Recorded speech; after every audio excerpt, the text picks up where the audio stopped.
सोलापूर शहरातील अतिक्रमणाविरोधात महापालिकेने पुन्हा एकदा धडक मोहीम राबवत सिव्हिल चौक ते आडके हॉस्पिटल परिसरात मोठी कारवाई केली। माननीय अतिक्रमण नियंत्रण अधिकारी अविनाश वाघमारे यांच्या मार्गदर्शनाखाली सिव्हिल हॉस्पिटलच्या वॉल कंपाऊंड लगत व परिसरातील 2 अनधिकृत खोके हटविण्यात आले, तर 7 अनधिकृत खोके आणि 1 बेवारस रिक्षा जप्त करण्यात आली। याशिवाय कंपाऊंड लगत उभारलेले अनधिकृत कट्टेही निष्कासित करण्यात आले। या कारवाईमुळे परिसरातील अतिक्रमणाला चाप बसला असून नागरिकांनी महापालिकेच्या या धडक मोहिमेचे स्वागत केले आहे।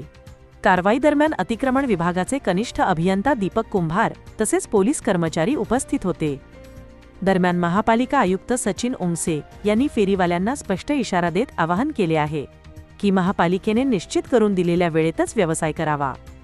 वेळ संपल्यानंतर चारचाकी गाड्या, हातगाड्या व खोके स्वतःहून हटवावेत, अन्यथा अतिक्रमण विभागाकडून संबंधित अतिक्रमणे जप्त अथवा निष्कासित करण्यात येतील याची गंभीर नोंद घ्यावी।